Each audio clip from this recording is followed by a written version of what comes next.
Paano kung sabihin ko sa inyo na ang lahat ng itinuro ng lolo ninyo tungkol sa pagpili ng magandang pwesto sa pangingisda ay isang malaking kasinungalingan pagdating ng buwan ng Mayo? Oo, tama ang narinig ninyo. Marahil ay taon-taon ninyong binabalikan ang isang sikat na gilid ng ilog o lawa dahil dito kayo laging nakakarami ng huli noong mga nakaraang buwan. Pero mapapansin ninyo, pagpatak ng buwan ng Mayo, biglang naglalaho ang mga isda. Umupo man kayo maghapon at maubos ang inyong kape, wala talagang kumakagat. Sa video na ito, aalamin natin ang nakakagulat na katotohanan kung bakit ang paboritong pwesto ng lolo ninyo ay ang pinakamaling lugar na pwede ninyong puntahan ngayon. Ipapaliwanag ko sa inyo kung saan talaga nagtatago ang mga isda at paano ninyo babaguhin ang laro. Sang-ayon ba kayo na minsan kailangang kalimutan ang mga lumang nakasanayan? Panuurin ninyo ito. Napakahalaga ng usaping ito dahil halos lahat ng mangingisda ay may tinatawag na nakasanayang pwesto. Ito ay yung mga lugar na pamana pa ng ating mga magulang o lolo, kung saan sila nakahuli ng mga higanting isda 30 o 40 taon na ang nakalilipas. Nakatanim sa isip natin na kapag ang isang lugar ay maganda, mananatili itong maganda habang buhay. Kaya naman kahit nagbabago ang panahon, kahit umiinit ang paligid, paulit-ulit nating ibinabato ang ating mga kawil sa parehong mababaw na bahagi ng tubig. Ang problema, hindi natin naiisip na ang mga isda ay hindi mga tuod. Sila ay may sariling pakiramdam at sumusunod sa pagbabago ng kalikasan. Kung patuloy ninyong gagamitin ang lumang paniniwala nang hindi iniintindi ang epekto ng buwan ng Mayo, garantisadong magsasayang lang kayo ng panahon, pera, at pagod. Simulan natin sa pamilyar na eksena. Naranasan ninyo na ba yon? Madaling araw pa lang ay gising na kayo. Karga ang mga kagamitan, bitbit ang mainit na kape, at dire-diretso kayo sa paboritong pwesto ng lolo ninyo. Ang pwestong ito ay parang isang sagradong lugar sa inyong pamilya. Dito raw niya nahuli ang pinakamalaking isda nung bata pa ang tatay ninyo. Dito raw hindi nawawalan ng huli, kahit anong mangyari. Kaya naman pagdating ninyo, punong-puno kayo ng pag-asa. Ihahagis ninyo ang inyong pain, uupo kayo sa isang tabi at pakikinggan ang tunog ng tubig. Tahimik ang paligid, malamig ang simoy ng hangin sa umaga. Pakiramdam ninyo, kayo na ang pinakamagaling na mangingisda. Pero lilipas ang 1 oras, 2 oras, 3 oras. Ang araw ay unti-unting tataas at magsisimulang uminit. Wala pa rin kumakagat. Kahit isang maliit na kalabit sa inyong palutang, wala. Magsisimula na kayong mainip at sisihin ang inyong kapalaran na yung araw. Ang susunod na mangyayari ay ang paghahanap ninyo ng dahilan. Papalitan ninyo ang inyong pain. Gagamit kayo ng mas malaking bulate o kaya ay magpapalit kayo ng kulay ng artipisyal na pain. Ayusin ninyo ang inyong kawil, titingnan kung tama ang pagkakabuhol, pero wala pa rin. Iniisip ninyo, pakamanas lang ngayon. Makawalang isda dahil maingay ang mga dumadaang bangka. Pero ang totoo, hindi kayo malas at hindi ang mga bangka ang may kasalanan. Ang totoo, ang mismong pagpili ninyo sa pwestong iyan niyang buwan ng Mayo ang pinakamalaking pagkakamali ninyo. Nag-aaksaya lang kayo ng oras dahil ang pwestong paborito ng lolo ninyo ay isang patay na lugar na ngayon. Ang lugar na nagbigay ng maraming huli noong buwan ng Disyembre o Enero ay hindi na pwedeng asahan kapag tumama na ang matinding tag-araw. Ang mga isda ay wala na dyan at nakaupo lang kayo sa harap ng isang walang lamang tubig na puno ng alaala. Pumunta tayo sa siyensya sa likod nito. Bakit pa naiba ang buwan ng Mayo? Dito sa ating bansa, ang Mayo ay ang rurok ng taginit. Wala ng ulan at ang sikat ng araw ay sobrang talim mula umaga hanggang hapon. Kapag nangyari ito, ang temperatura ng tubig sa mga mababaw na lugar, gaya ng gilid ng ilog na laging pinupuntahan ng lolo ninyo, ay umaakyat ng husto. Parang nagpapakulo kayo ng tubig sa kaldero. Hindi kaya ng mga isda na manatili sa mainit na tubig ng matagal dahil nakakapaso ito sa kanilang pakiramdam. Ang tubig na nasa ibabaw ay nagiging parang mainit na paliguan na iniiwasan ng lahat ng nilalang sa ilalim ng tubig. Kung kayo nga ay naghahanap ng lilim kapag tirik ang araw, ganoon din ang mga isda. Kaya kung nakapwesto kayo sa mababaw na bahagi na walang lilim, literal na naghihintay kayo sa wala dahil lahat ng malalaking isda ay naglayasan na palabas patungo sa malamig na bahagi. Usapang oksihina naman tayo. Ang mainit na tubig ay may nakakabahalang epekto sa kalikasan na hindi nakikita ng ating mga mata. Kapag uminit ang tubig, mabilis na bumababa ang level ng oksihina na nakahalo dito. Oo, humihinga rin ang mga isda at kailangan nila ng sapat na oksihina para maging aktibo at kumain. Sa mababaw at mainit na pwesto ng lolo ninyo ngayong Mayo, ang tubig dyan ay halos wala ng hangin na pwedeng langhapin ng mga isda. Pakiramdam nila dyan ay para silang sinasakal o nasa loob ng isang kulob na kwarto. Dahil dito, ang unang instinct ng mga isda ay umalis at humanap ng lugar na mas malalim at mas malamig kung saan sagana ang oksihina. Kaya kahit anong sasarap ng pain na ihulog ninyo sa harap nila, kung nakaramdam sila ng kakulangan sa paghinga, hindi nila papansinin ang pagkain. Mas uunahin nilang iligtas ang kanilang buhay kaysa kumagat sa pain ninyong nasa mainit na tubig. Isipin din ninyo ang pinagkukunan ng pagkain ng mga malalaking isda. Bakit ba sila lumalapit sa pwesto ng lolo ninyo noon? Simple lang, dahil nandoon ang mga maliliit na isda at mga hipon na madali nilang hulihin. Pero pagdating ng buwan ng Mayo, dahil sa sobrang init at kawalan ng oksihina, kahit ang mga maliliit na isda na ito ay umaalis sa mababaw na gilid. Naglalaho sila na parang bula. At anong natural na gagawin ng mga malalaking isdang mandaragit? Susundan nila kung saan nagpunta ang kanilang pagkain. Kung walang maliliit na isda na lumalangoy sa pwesto ninyo, walang dahilan para manatili doon ang malalaking isda na gusto ninyong mahuli. Ang buong sistema ng kalikasan ay lumipat na ng lokasyon, pero kayo ay naiwan pa rin doon sa lumang pwesto, umaasa sa isang himala na hindi darating. Nagbabago ang galaw ng pagkain, dapat nagbabago rin ang galaw ninyong mga manging isda. Dito pumapasok ang isang mahalagang konsepto na dapat malaman ng lahat ng mangingisda, ang tinatawag na thermocline. Huwag kayong matakot sa salitang yan, simple lang ibig sabihin yan. Ito ay ang patong ng tubig sa ilalim ng lawa o malalim na ilog, kung saan biglang nagbabago ang temperatura mula sa mainit patungo sa napakalamig. Kapag buwan ng Mayo, ang mga malalaking isda ay nagtitipon-tipon sa mismong linyang ito. Dito sila nakakaramdam ng ginhawa mula sa init ng araw, at dito rin sila nakakakuha ng sapat na oksihina para manatiling buhay. Ang problema, ang pwesto ng lolo ninyo sa gilid ay napakamababaw at hindi umaabot sa thermocline na ito. Hanggat hindi ninyo inihahagis ang inyong kawil patungo sa mas malalim na bahagi ng tubig, hindi ninyo maabot ang mga isda.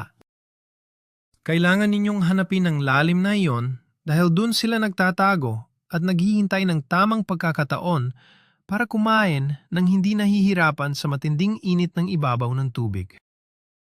Pero ano ang madalas gawin nating mga mangingisda? Pinapairal natin ang ating katigasan ng ulo. Kapag walang kumakagat, ang sasabihin natin ay, kailangan lang natin ng mas mahabang pasensya. Uupo tayo ng 1 pang oras, 2 oras pa, hanggang sa masunog na ang ating mga balat sa araw. Pinaniniwala natin ang ating sarili na ang pangingisda ay laro lang ng paghihintay. Pero kaibigan, ang pasensya sa maling lugar ay hindi katapangan, isa itong katangahan. Kahit maghintay kayo ng 100 taon sa isang kaldero ng kumukulong tubig, walang isdang lalapit sa inyo. Ang tunay na matalinong mangingisda ay marunong magbasa ng sitwasyon. Kapag napansin nilang mainit at walang galaw sa mababaw, kinukuha nila ang kanilang mga gamit at lumilipat ng pwesto. Ang pag-alis sa paboritong pwesto ng lolo ninyo ay hindi paglapastangan sa kanyang alaala, kundi isang pag-angkop sa kasalukuyang katotohanan ng kalikasan. Pansinin din ninyo ang pagkakaiba ng panahon ngayon kumpara nung panahon ng lolo ninyo. Noong araw, mas malamig ang klima, mas malalim ang mga gilid ng ilog, at hindi pa ganoon katindi ang epekto ng pagbabago ng panahon. Baka noong panahon nila, ang pwestong iyon ay may malalim na bahagi na natabunan na ng burah ngayon. Sa paglipas ng 30 o 40 taon, nagbago na ang hugis ng ilalim ng tubig. Ang akala ninyong malalim noon ay baka hanggang tuhod na lang ngayon dahil sa mga naipong lupa na dala ng mga bagyo. Kaya hindi makatarungan na asahan ninyong pareho pa rin ang dami ng isda sa isang lugar na nagbago na ang pisikal na anyo. Kailangan ninyong buksan ang inyong mga mata at suriin ang lugar bilang isang bagong kapaligiran, hindi bilang isang lumang larawan mula sa kwento ng inyong pamilya. Kayo ay nanging isda sa kasalukuyan, hindi sa nakaraan. Isa pa sa pinakamalaking pagbabago kapag buwan ng Mayo ay ang pagbaba ng lebel ng tubig.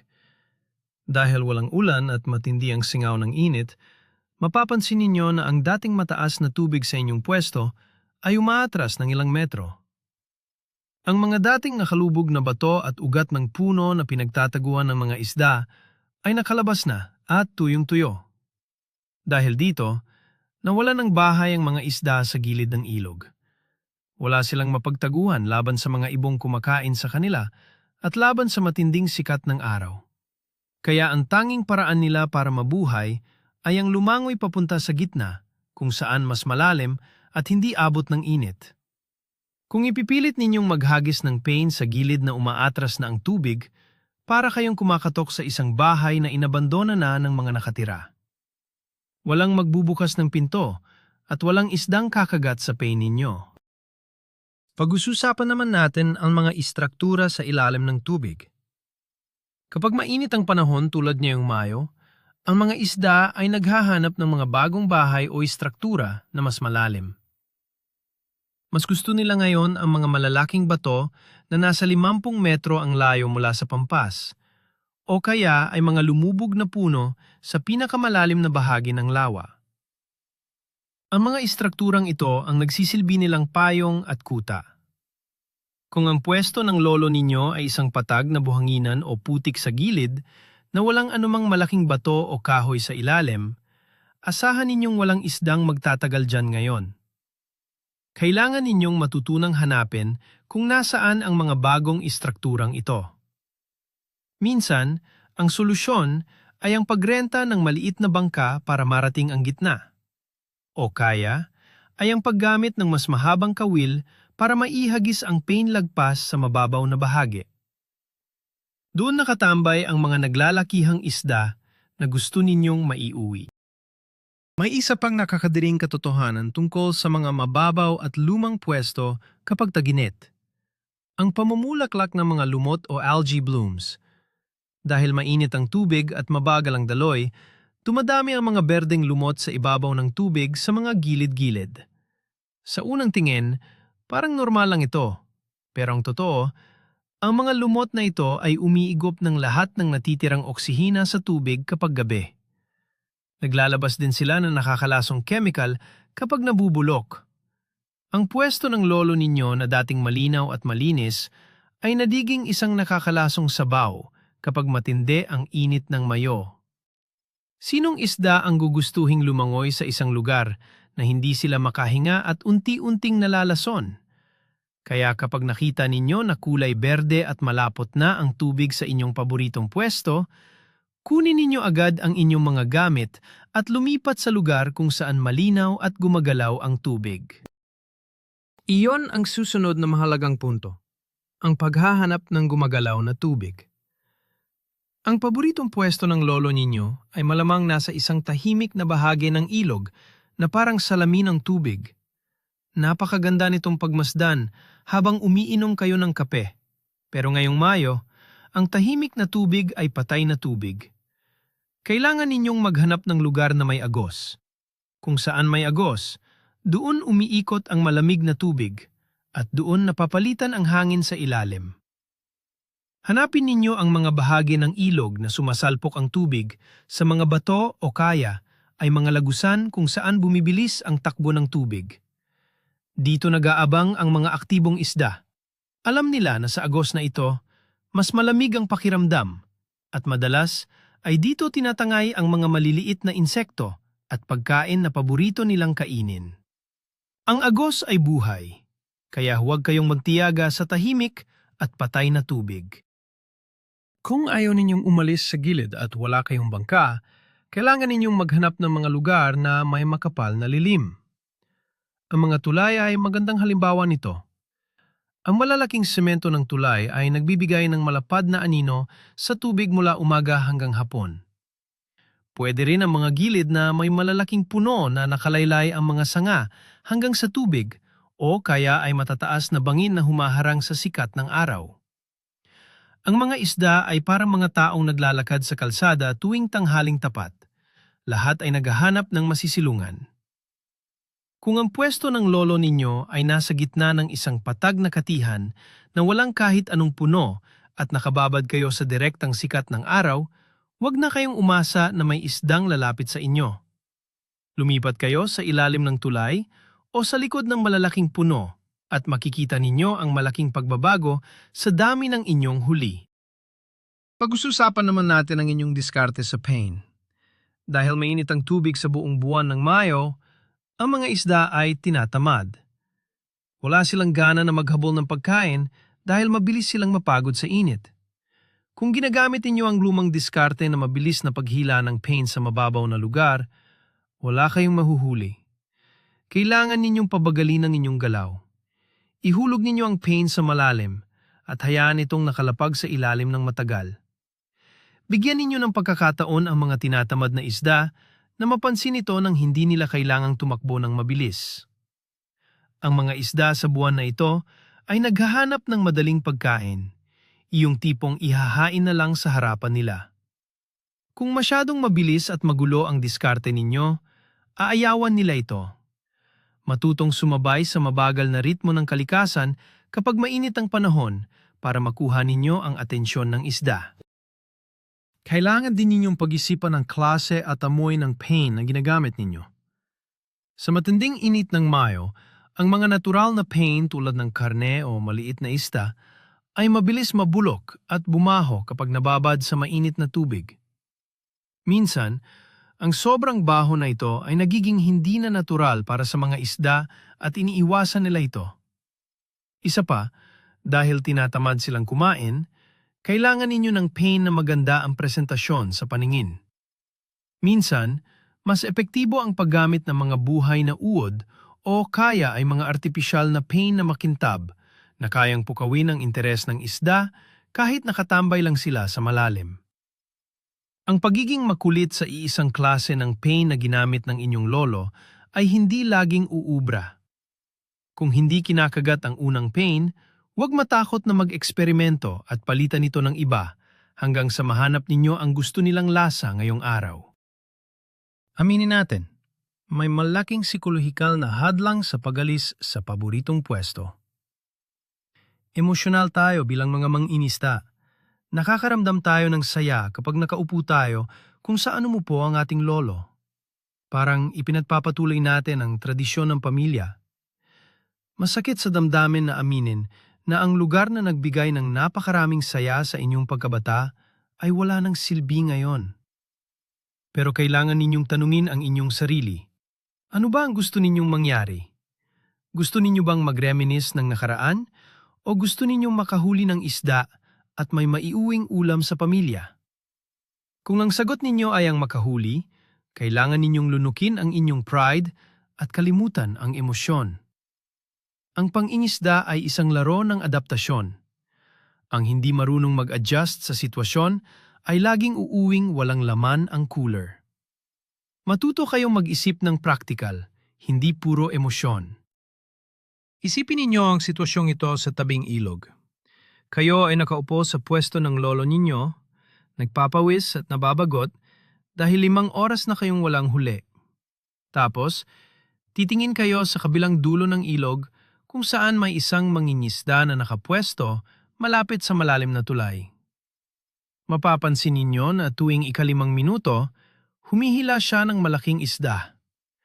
Naningiti siya habang pinupuno ang kanyang timba. Anong pakiramdam ninyo? May inggit kayo at tatanungin sa sarili kung bakit siya siniswerte at kayo ay hindi.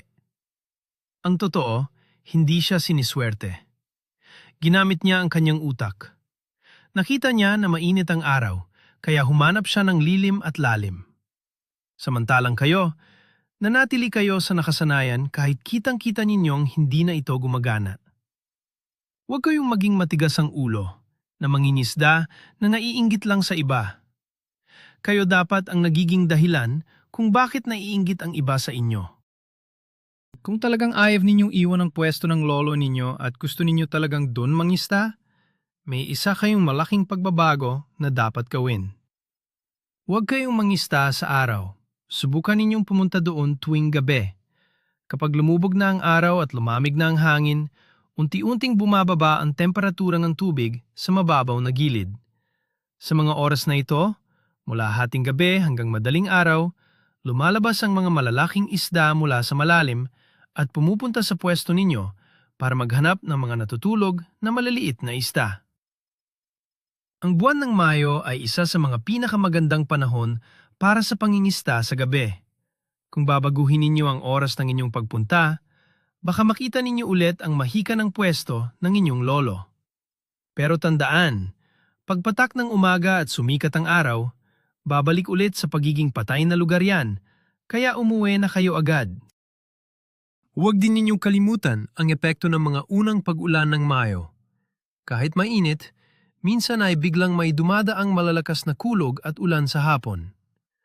Ang biglaang pagbuhos ng ulan na ito ay nagbabago ng atmosfera at biglang nagpapalamig sa ibabaw ng tubig.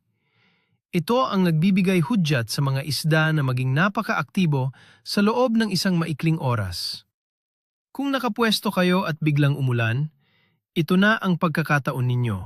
Pero muli, kahit umulan, kung ang pwesto ng lolo ninyo ay nananatiling mababaw at walang istruktura, hindi pa rin pupunta dyan ang mga malalaking isda. Mas pipiliin nilang manghuli ng pagkain sa mga lugar kung saan bumabagsak ang bagong ulan galing sa mga kanal o batis na dumadaloy patungo sa ilog. Doon nag-aabang ang isda sa mga pagkaing nahuhulog kasama ng tubig ulan. Palaging sumunod kung saan may aksyon. Sa huli, ang pagkilala sa mga limitasyon ng paboritong pwesto ng lolo ninyo ngayong Mayo ay tanda na kayo ay nagiging isang mas magaling na mangingisda. Iginagalang natin ang mga alaalang iniwan nila sa atin, pero ginagamit natin ang ating sariling pag-iisip para harapin ang kasalukuyan. Ang bawat buwan ay may sariling hamon. Ang magandang pwesto sa Disyembre ay hindi garantisadong maganda sa Mayo. Kailangan ninyong basahin ang kalikasan, init ng araw, lalim ng tubig, agos, at istruktura. Kung handa kayong umalis sa inyong comfort zone at galugarin ang mga bagong bahagi ng inyong lawa o ilog na may malalim at malamig na tubig, paniguradong babalik ang sigla ng inyong panginisda. Hindi ninyo kailangan ng swerte. Kailangan ninyo ng tamang kaalaman at diskarte. Ihanda ninyo ang inyong sarili sa mga bagong pwesto dahil nandoon ang tunay na laban na iyong taginit. Ngayon ay malinaw na sa inyo kung bakit ang paboritong pwesto ng inyong lolo ay hindi angkop para sa buwan ng Mayo. Nalaman natin na ang matinding init, kawalan ng oksihina at paglipat ng mga isda patungo sa malalim at may lilim na bahagi ang pangunahing dahilan kung bakit walang kumakagat sa mababaw na gilid. Ang pinaka-nakakagulat na bahagi dito? Ang mga naglalakihang isda na buong maghapon ninyong hinihintay ay maaring nasa 50 metro lang ang layo mula sa inyo, nagtatago sa ilalim ng isang malaking bato o tulay habang kayo ay nagpapabilad sa maling pwesto. Ang pagtuklas na ito ay babago ng 100% sa inyong diskarte. Sa halip na maghintay ng matagal, matututo kayong maghanap, magmasid, at umangkop sa kalaw ng kalikasan. Maraming salamat sa inyong panonood hanggang sa dulo. Sana ay nakatulong ang mga impormasyong ito para mas dumami ang inyong huli sa susunod ninyong paglayag.